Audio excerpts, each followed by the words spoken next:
Hi friends, இன்றைக்கி நம்ம சிறுக்கீரை உருளைக்கிழங்கு போட்டு குருமா குழம்பு செய்ய போகிறோம். அதனால் நான் சிறுக்கீரை சின்னதாக கட் பண்ணி வாஷ் பண்ணி வச்சுருக்கிறேன். இது ஒரு அரை பிடி அளவுக்கு நம்மள்கிட்ட இருக்கும் சிறுக்கீரை. இது நம்ம உருளைக்கிழங்கு கட் பண்ணி வச்சுருக்கோம். அது ஒரு 1/4 kg இருக்கும். இப்போ எப்படி செய்யலான்றதை பார்க்கலாம். நம்ம கடையில் தான் செய்ய போகிறோம். எண்ணெய் 2 ஸ்பூன் அளவுக்கு போட்டுக்கலாம். இப்போ நம்ம ஒரு வெங்காயம் கட் பண்ணி வச்சுருக்கோம். ஒரு வெங்காயம் போட்டுக்கலாம். இப்போ நம்ம தக்காளி போட்டுக்கலாம். ஒரு தக்காளி எடுத்துருக்கேன். இப்போ நம்ம வாஷ் பண்ணி வச்சுருக்கிறது உருளைக்கிழங்கு போட்டுக்கலாம். இப்போ நம்ம இஞ்சி பூண்டு பேஸ்ட் ரெண்டுமே ஈவனாக எடுத்துக்கோங்க. ஒரு கைப்பிடி அளவுக்கு அதில் ஒரு 4 ஸ்பூன் போட்டுக்கலாம்.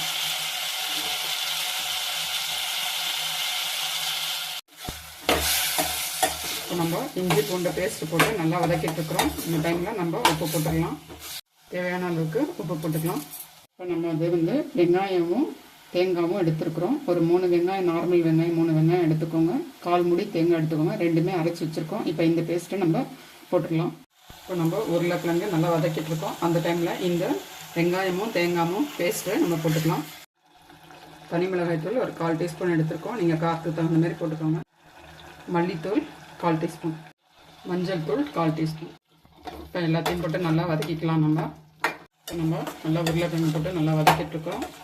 மசாலாலாம் போட்டுட்டு இப்போ நம்ம தண்ணி ஊற்றிடலாம். உருளைக்கிழங்கு வேகட்டும்.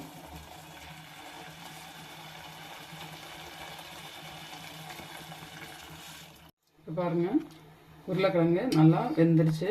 இந்த ஸ்டேஜில் நம்ம கட் பண்ணி வச்சுருக்க சிறுக்கீரையை போட்டுடலாம்.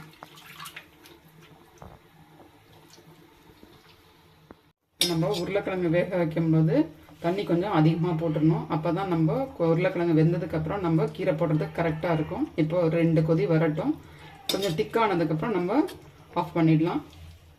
இப்போ பாருங்கள், கீரை போட்டு 2 கொதி வந்துடுச்சு. நல்லா கீரையும் வந்துடுச்சு. கொஞ்சம் திக்கானதுக்கப்புறம் நம்ம எடுத்துடலாம். அவ்வளோதான், ரெடி ஆகிடுச்சு. பாருங்கள், சிறுக்கீரை குருமா குழம்பு. நீங்களும் ட்ரை பண்ணுங்கள், என்ஜாய் பண்ணுங்கள். ஃப்ரெண்ட்ஸ் அண்ட் ஃபேமிலிக்கு ஷேர் பண்ணுங்கள். தேங்க்யூ.